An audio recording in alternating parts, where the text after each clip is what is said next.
بسم اللہ الرحمن الرحیم۔ السلام علیکم ورحمۃ اللہ وبرکاتہ۔ میں ہوں محمد اختر اور آپ لوگ دیکھ رہے ہیں میرا یوٹیوب چینل رسول پور ٹی وی۔ یہودیوں کی خفیہ اذان کی ویڈیو لیک۔ یہودی یہ اذانیں کیوں دے رہے ہیں؟ اذان سن کر آپ کے ہوش اڑ جائیں گے۔ تمام مسلمانوں کو یہ ویڈیو ضرور دیکھنی چاہیے۔ پیارے دوستو، جب مسلمان کسی بڑی آزمائش میں مبتلا ہوتے ہیں، چاہے زلزلے ہوں، سیلاب ہوں یا جنگ چھڑ جائے یا کوئی وبا قوم کو گھیر لے، تو ایک روحانی منظر ہماری آنکھوں کے سامنے آتا ہے۔ لوگ گھروں کی چھتوں پر چڑھ کر، گلیوں میں کھڑے ہو کر اور مساجد سے بلند آواز میں اذان دینے لگتے ہیں۔ یہ صرف نماز کی پکار نہیں ہوتی، یہ ایک فریاد ہوتی ہے، رب کے حضور عاجزی کا اظہار اور اس کی مدد و نصرت کی امید ہوتی ہے۔ لیکن آج ہم ایک ایسے منظر سے پردہ اٹھانے جا رہے ہیں جس میں پوری دنیا کو چونکا دیا ہے۔ ایران اور اسرائیل کے درمیان حالیہ کشیدگی کے دوران جب اسرائیلی شہروں پر حملوں کا خوف چھا گیا، سائرن بجنے لگے، لوگ پناہ گاہوں کی طرف دوڑنے لگے، تو ایک ایسی آواز ابھری جسے کبھی شاید کسی نے سننے کی توقع نہیں کی تھی، یعنی یہودی عذاب۔ جی ہاں، ایسا مذہب جو ہمیشہ اپنی عبادات اور مذہبی رسومات کو پردوں میں رکھتا آیا ہے۔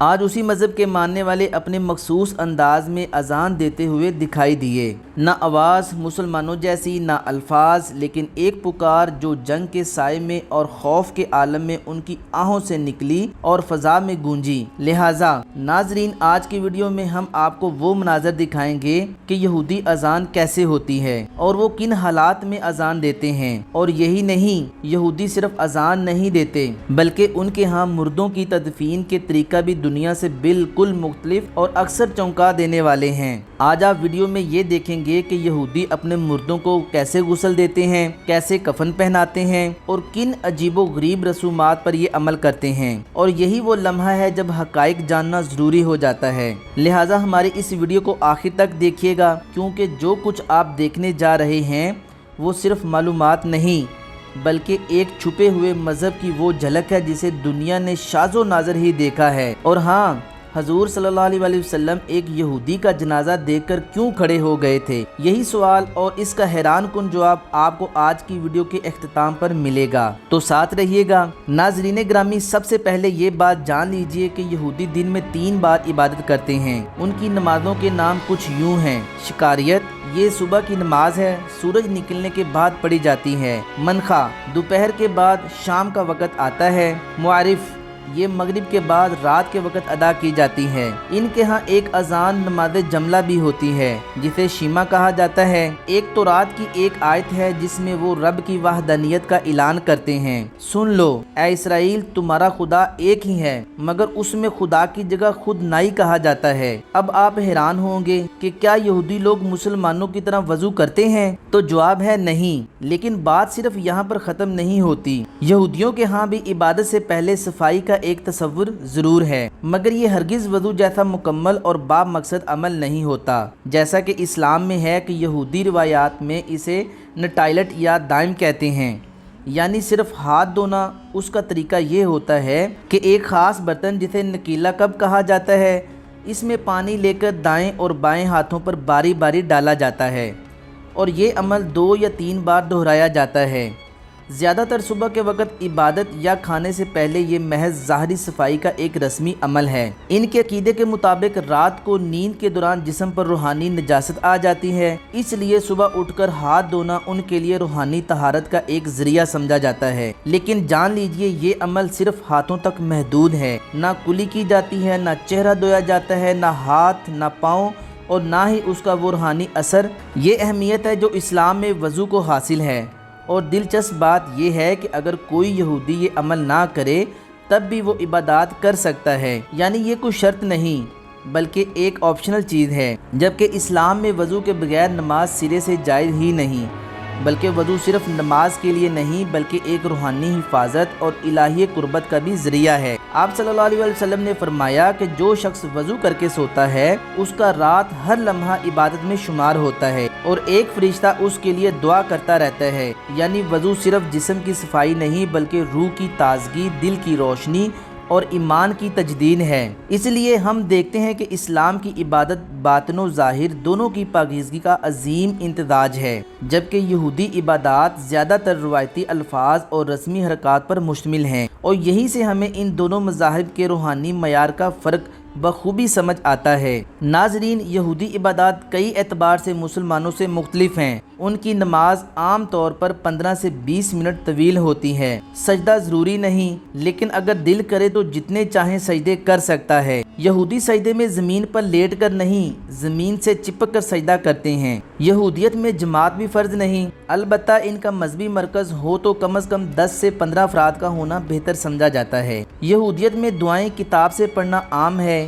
یاد ہونا ضروری نہیں۔ عبادات کے لیے عبرانی زبان کا استعمال عام ہے، مگر بعض دعائیں دوسری زبانوں میں بھی پڑھی جا سکتی ہیں۔ یہودیوں کے نزدیک عبادت ایک روحانی تجربہ ہے جس میں وہ مخصوص دعاؤں، آیات اور جسمانی حرکات کے ذریعے رب سے رابطہ قائم کرنے کی کوشش کرتے ہیں۔ لیکن جو بات سب سے اہم ہے وہ یہ ہے کہ ان کے ہاں نماز، اذان اور عبادات کا انداز مسلمانوں سے نہ صرف مختلف ہوتا ہے بلکہ بعض پہلوؤں سے حیران کن بھی ہے۔ یہودی عبادت خانے میں ایک اونچا سا چبوترا ہوتا ہے جسے بیمہ کہتے ہیں۔ اسی پر کھڑے ہو کر مخصوص لباس میں ملبوس شخص ایک مخصوص آلہ بجاتا ہے جسے عربی میں بعض اوقات بوق یا عوامی طور پر بغل کہا جاتا ہے۔ یہ ایک قسم کا سینگ یا پھانسی نما آلہ ہوتا ہے جسے منہ سے بجایا جاتا ہے اور اس کی آواز نہ صرف تیز بلکہ کافی چونکا دینے والی ہوتی ہے۔ یہ کوئی خاص الفاظ نہیں ہوتے جو ہر بار ایک ہی انداز میں کہے جائیں، بلکہ مختلف دعاؤں یا آیات کو مخصوص دھن میں پڑھا جاتا ہے، اور آج جب وہاں حالات غیر یقینی ہیں تو یہ مناظر مزید نمایاں ہو گئے ہیں۔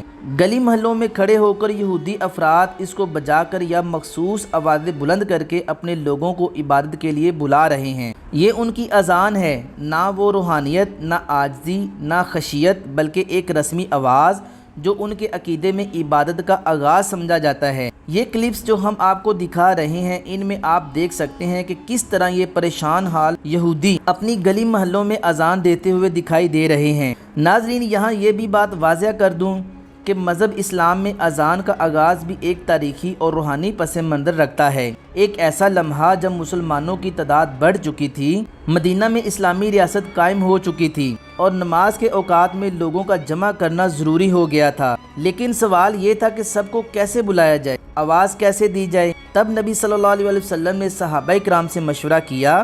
صحابہ کرام نے مختلف تجاویز پیش کی۔ کسی نے کہا کہ نماز کے وقت جھنڈا بلند کر دیا جائے تاکہ لوگ اسے دیکھ کر جمع ہو جائیں۔ کسی نے تجویز دی کہ آگ لگا دی جائے جیسے مجوسیوں کے ہاں ہوتا ہے، اور کسی نے تو یہاں تک کہا کہ بانسری یا بھوک بجا دی جائے۔ جی ہاں، بالکل ویسا ہی طریقہ جیسے یہودی عبادت کے وقت بغل یا بانسری بجا کر لوگوں کو بلاتے تھے۔ آپ صلی اللہ علیہ وسلم نے ان میں سے کسی بات کو بھی فوراً قبول نہیں فرمایا۔ یہ وہ وقت تھا جب ایک روحانی اشارہ دیا گیا۔ صحابی رسول حضرت عبداللہ بن زید رضی اللہ تعالی عنہ نے خواب میں ایک منظر دیکھا۔ ایک شخص انہیں اذان کے الفاظ سکھا رہا ہے۔ اللہ اکبر،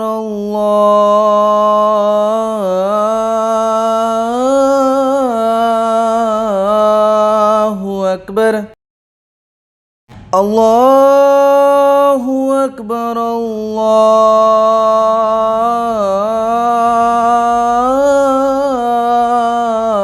اللہ اکبر، اشہد ان لا الہ الا اللہ،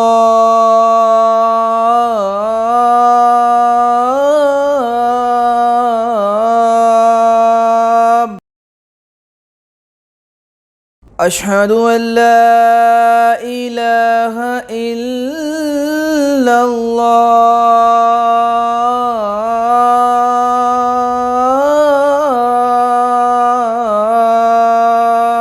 انہوں نے وہ خواب نبی صلی اللہ علیہ وسلم کو سنایا۔ آپ صلی اللہ علیہ وسلم نے اسے سچ خواب قرار دیا اور حضرت بلال حبشی رضی اللہ تعالی عنہ کو فرمایا کہ کہ وہ انہی الفاظ کے ساتھ اذان دے۔ یوں اسلامی تاریخ میں پہلی بار اذان کی صدا بلند ہوئی، نہ بانسری، نہ بھوک، نہ کوئی آلہ، بس ایک آواز جو آسمانوں تک جاتی ہے، دلوں میں اترتی ہے اور روح کو جھنجھوڑ کر رب کی طرف بلاتی ہے۔ جس کے برعکس یہودیوں میں عبادت کے وقت جو کچھ ہوتا ہے وہ اذان نہیں، ایک رسم ہے، کبھی بانسری کی آواز، کبھی بھوک، تو کبھی ایک عجیب سی بغل بجا کر لوگوں کو بلانا، نہ اس میں روح کی گہرائی، نہ اللہ کی عظمت کا اظہار۔ یہ سب کچھ صرف رسمی اعلان بن چکا ہے جس میں آواز تو ہے لیکن مقصد کھو چکا ہے۔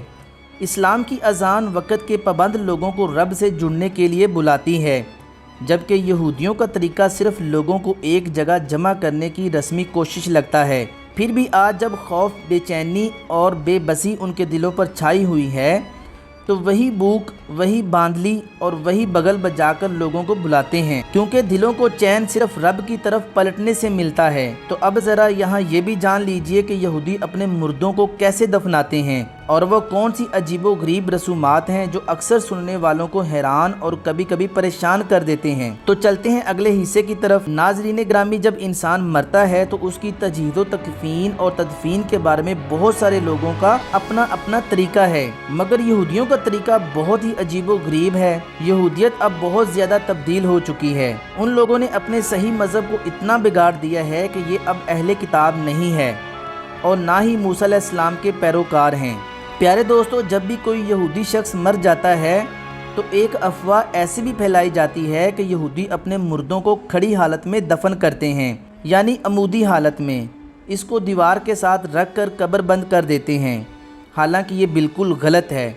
ایسا یہودیت کی تاریخ میں کبھی نہیں ہوا، کسی مردے کو کھڑی حالت میں دفن کیا گیا ہو۔ البتہ اس کے علاوہ ان کے عجیب و غریب اعتقادات ہیں، جن میں سے ایک یہ ہے کہ لوگ مرنے کے بعد میت کو ایک مظلوم حالت میں تصور کرتے ہیں۔ یہ سمجھتے ہیں کہ یہ میت دنیا سے جانے پر پریشان ہے، اسی وجہ سے اگر ہم اس کے پاس بیٹھ کر کھانا کھائیں گے تو اس کو تکلیف ہوگی اور یہ واپس دنیا میں آنے کے لیے بے قرار ہو جائے گی، جو کہ ناممکن ہے۔ اس طرح یہ لوگ سمجھتے ہیں کہ میت کو ایک منٹ کے لیے بھی اکیلا نہیں چھوڑنا چاہیے، ورنہ وہ ڈر جائے گی اور اس کو تکلیف ہوگی۔ ان لوگوں کا یہ عقیدہ بھی ہے کہ اگر کوئی غلطی سے مکھی یا مچھر میت پر بیٹھ جائے تو یہ بہت زیادہ جذباتی ہو جاتے ہیں۔ ان کو لگتا ہے کہ میت کو اس عمل سے بہت تکلیف ہوتی ہے، حالانکہ ایسا کچھ نہیں۔ یہ لوگ اپنی میت کو ناپاک روح سمجھتے ہیں۔ ان کا عقیدہ یہ ہے کہ میت کو چھونے سے انسان ناپاک ہو جاتا ہے۔ اگر کسی نے غلطی سے میت کو چھو لیا تو اس پر ضروری ہے کہ وہ غسل کرے، اپنے جسم کو دوبارہ پاک کرے۔ یہ اتنا غلیظ عقیدہ ہے کہ اس کی وجہ سے مرنے والے کے قریب اس کا کوئی رشتہ دار نہیں جا سکتا۔ اگر باپ مر گیا ہو تو بیٹا اس کو ہاتھ نہیں لگا سکتا، اس کو چھو بھی نہیں سکتا اور اس کے قریب بھی نہیں بیٹھ سکتا۔ یہ سب چیزیں منع کی گئی ہیں، بلکہ جس کمرے میں میت پڑی ہو وہاں پر بھی یہودیوں کا عالم بھی نہیں جا سکتا، یعنی میت کو اکیلے کمرے میں کچھ لوگوں کے ساتھ چھوڑ دیا جاتا ہے۔ پیارے دوستوں اور میری بہنوں، آپ یہ سوچ رہے ہوں گے کہ جب میت کو کوئی ہاتھ نہیں لگاتا تو پھر اس کو غسل اور کفن کون پہناتا ہے؟ تو آپ کا سوال بالکل ٹھیک ہے۔ اس کا جواب یہ ہے کہ میت کو غسل دینے والے اور تجہیز و تکفین کرنے والے بالکل الگ تھلگ لوگ ہوتے ہیں۔ ان کی کوئی کمپنی یا ایک گروہ ہوتا ہے۔ یہ لوگ کبھی داڑھی نہیں کٹواتے، گناہوں سے اپنے آپ کو بچا کر رکھتے ہیں۔ جب بھی کسی شخص کا انتقال ہوتا ہے تو وہ ان لوگوں سے رابطہ کرتا ہے جس کے پاس تمام تر حفاظتی انتظامات موجود ہوتے ہیں۔ میت کو پہنانے کے لیے کپڑا، تابوت اور غسل کا پورا انتظام ان کے پاس موجود ہوتا ہے۔ یہ میت کو اٹھا کر اپنے مرکز میں لے جاتے ہیں، وہاں جا کر اس کو خود ہی ہنود لگاتے ہیں اور تمام تر رسومات پوری کرنے کے بعد میت کو تابوت میں ڈال کر اچھی طرح پیک کر کے گھر والوں کو دے دیتے ہیں۔ حتیٰ کہ بعد ایسے لوگ بھی یہودیوں سے ہوتے ہیں جو میت کے تابوت کو چھونا غلط سمجھتے ہیں، اس لیے پھر یہی کمپنی والے اور تجہیز و تکفین کرنے والے لوگ میت کو اٹھا کر قبرستان لے جاتے ہیں۔ پیارے دوستو، ایک اور دلچسپ بات آپ کو بتاتا چلوں کہ یہودی اپنے مرے ہوئے لوگوں کی قبروں پر گول پتھر رکھتے ہیں، یہ ان کی خاص نشانی ہے۔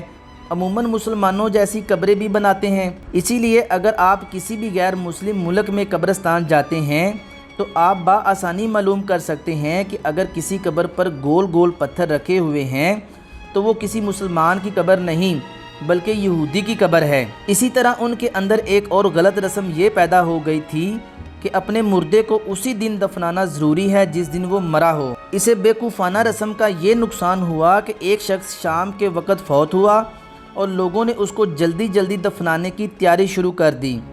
جب اس کو دفنا لیا تو معلوم ہوا کہ وہ شخص ابھی زندہ تھا اور کسی بیماری کی وجہ سے سکتے کی حالت میں چلا گیا تھا۔ جب اس کو دفنا دیا تو وہ بڑی مشکل اور جدوجہد کر کے قبر کو پھاڑ کر باہر نکلا۔ اس کے بعد ان لوگوں نے یہ سلسلہ شروع کر دیا کہ قبر کے باہر ایک گھنٹی لگا دیتے تھے جس کی رسی قبر کے اندر ہوتی تھی تاکہ اگر مردہ زندہ ہو جائے تو وہ گھنٹی بجا کر لوگوں کو متوجہ کر سکے۔ پھر چند دن بعد یہ گھنٹی اتار دی جاتی تھی۔ بہرحال پیارے دوستوں اور میری بہنوں، یہودیوں کے یہ عقائد بہت ہی غلط ہیں۔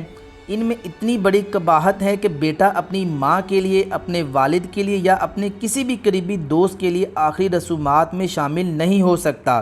وہ کفن نہیں پہنا سکتا اور نہ ہی میت کو غسل دے سکتا ہے۔ اس آخری وقت میں لوگ بالکل محروم ہو جاتے ہیں۔ پیارے دوستوں، یہ بات بھی مذہب یہودیت میں عام تھی کہ جب کسی یہودی برادری میں کوئی انتقال ہو جاتا تو اس کی آنکھیں بند کر کے میت کو فرش پر لٹا کر اسے ڈھانپ دیا جاتا اور قریب ہی شمع روشن کر دی جاتی۔ میت کے قریب موجود رہنے والوں کو شو محرم کہا جاتا ہے۔ زیادہ تر یہودی برادریوں میں رضاکاروں کی ایک مخصوص جماعت ہوتی ہے جسے شیروا کا دشا یعنی مقدس لوگ کہا جاتا ہے، جن کے ذمہ تجہیز و تدفین کی رسومات ادا کرنا ہوتا ہے۔ میت کو غسل کفن دینا اور اسے یہودی روایات کے مطابق تدفین کے لیے تیار کرنا ان لوگوں کے ذمہ ہوتا ہے اور ان افراد کو انتہائی قدر و احترام کی نگاہ سے دیکھا جاتا ہے کیونکہ وہ ایسے لوگوں کی خدمت انجام دیتے ہیں جو ان کو بدلے میں کچھ بھی نہیں دے سکتے۔ یہودی اعتقادات کے مطابق میت کو چھونا روحانی ناپاکی کا سبب ہوتا ہے، لہٰذا کوہن کو میت والے کمرے یا جگہ پر موجود ہونے کی اجازت نہیں ہوتی۔ کوہن یہودیت میں مثل پادری ایک منصب ہے اور وہ لوگ جنہوں نے میت کو مس کیا ان پر غسل یا کم از کم ہاتھ پاؤں دھونا لازم ہوتا ہے۔ اور ہاں، ایک بہت ہی اہم بات یہ بھی یاد رکھیے کہ یہودیوں جیسا عقیدہ کچھ مسلمانوں نے بھی اپنا رکھا ہے۔ وہ کسی بھی میت کی تجہیز و تکفین میں شریک ہونے کے بعد گھر آ کر اچھی طرح نہا دھو کر خود کو پاک کرتے ہیں، حالانکہ یہ بالکل غلط طریقہ ہے۔ ہمارے نزدیک میت ناپاک نہیں ہوتی اور نہ ہی اس کو چھونے سے کوئی روحانی ناپاکی لاحق ہوتی ہے، بلکہ اسلام اس بات کی اہمیت پر زور دیا گیا ہے کہ میت کو غسل دینے والے اس کے لواحقین یا رشتہ دار ہونے چاہئیں۔ اس کو قبر میں اتارنے والے اس کے آخری رسومات ادا کرنے والے مسلمان بھائی جو اس کے قریبی رشتہ دار ہوں تاکہ میت کو اپنائیت اور قرب محسوس ہو۔ پیارے دوستو، یہ حقیقت ہے کہ اللہ نے انسان کو اشرف المخلوقات پیدا کیا۔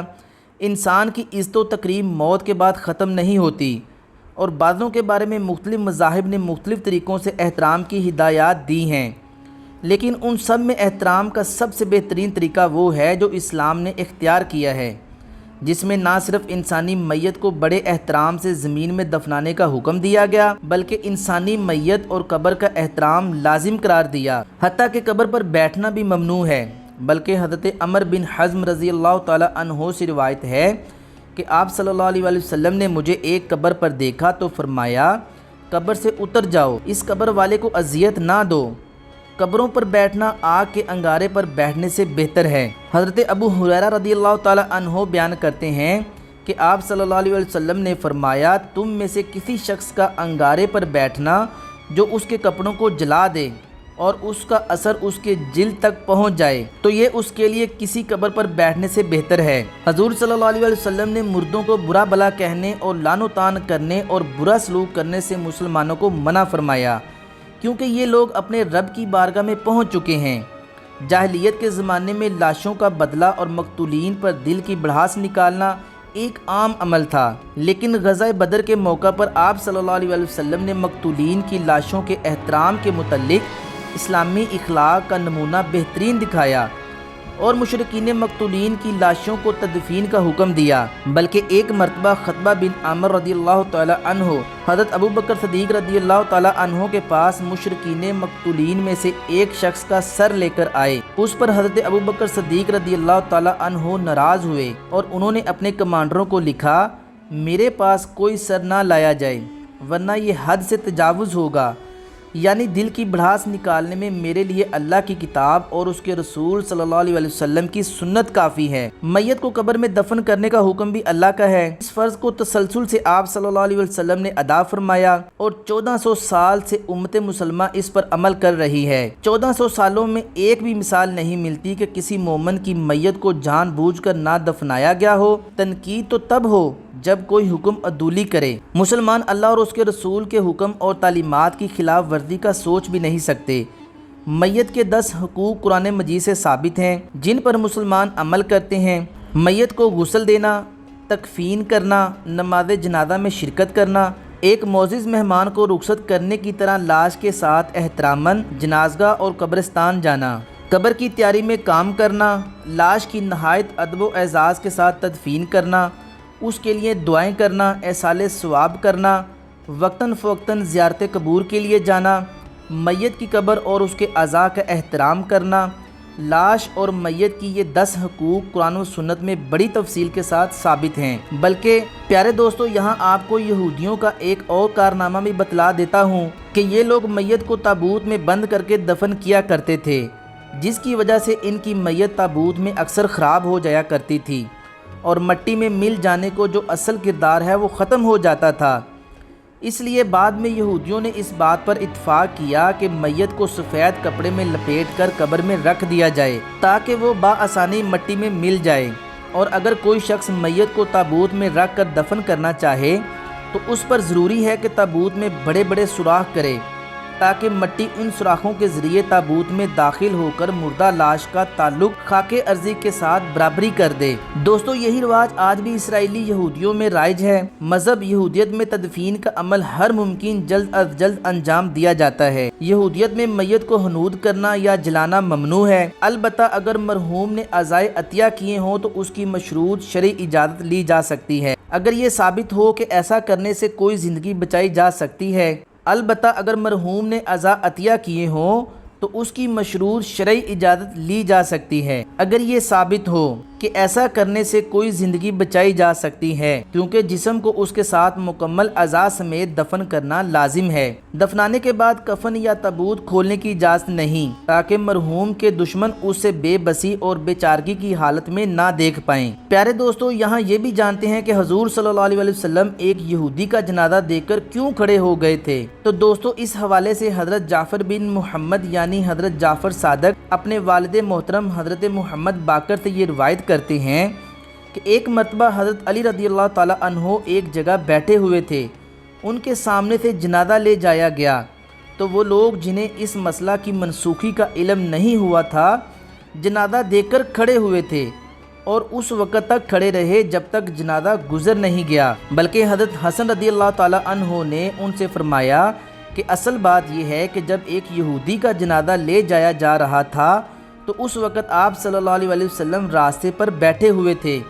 آپ صلی اللہ علیہ وسلم نے اسے پسند نہیں کیا کہ یہودی کا جنازہ آپ صلی اللہ علیہ وسلم کے سر مبارک سے اونچا ہو، لہذا آپ کھڑے ہو گئے۔ حضرت حسن کے ارشاد کا مطلب یہ ہے کہ حضور صلی اللہ علیہ وسلم یہودی کے جنازہ کو دیکھ کر جو کھڑے ہوئے تھے تو اس کی وجہ میت کا احترام نہیں تھا، بلکہ اصل حقیقت یہ تھی کہ آپ صلی اللہ علیہ وسلم کو یہ بات پسند نہیں تھی کہ ایک یہودی کا جنازہ آپ صلی اللہ علیہ وسلم کے سر مبارک سے اونچا ہو۔ بہرحال جنازہ دیکھ کر کھڑے ہو جانے کی اور بہت سی کئی وجوہات ہیں۔ مثلاً بسا اوقات ایسا ہوتا ہے کہ آپ صلی اللہ علیہ وسلم کبھی ملائکہ کی تعظیم کے پیش نظر کھڑے ہو جاتے جو جنازہ کے ساتھ ہوتے تھے، کبھی آپ اس لیے کھڑے ہو جاتے تھے کہ آپ جنازہ کو اپنے سر مبارک سے بلند ہونا پسند نہیں فرماتے تھے۔ شیخ عبدالحق محدث دہلوی رحمۃ اللہ تعالیٰ علیہ نے لکھا ہے کہ یہ حدیث منقطع ہے کیونکہ حضرت امام باقر حضرت حسن کے زمانے میں نہیں تھے۔ بس پیارے دوستو، یہاں میں اپنی بات ختم کرتا ہوں اور آخر میں آپ سب سے کہتا ہوں کہ اس صورتحال میں ہمیں اپنے دین اسلام کی قدر معلوم ہوتی ہے کہ کس طرح اسلام نے ہمیں مرنے والوں کی آخری رسومات ادا کرنے کی ترغیب دی۔ میت کا کھانا دینے پر ثواب ملتا ہے اور اس کی تجہیز و تکفین میں شامل ہونے والوں کو بھی ثواب ملتا ہے۔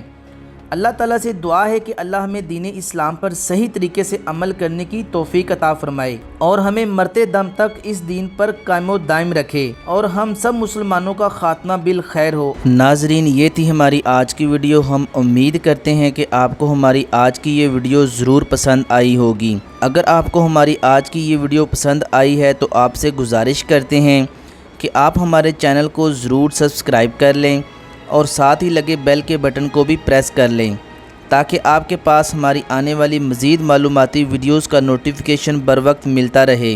سبسکرائب کے ساتھ ساتھ ہماری ویڈیوز کو لائک بھی کریں اور اپنی قیمتی رائے کا اظہار کمنٹس میں ضرور کریں۔ کمنٹس میں آپ اپنے سوالات بھی ہم تک پہنچا سکتے ہیں۔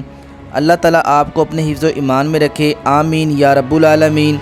خدا حافظ۔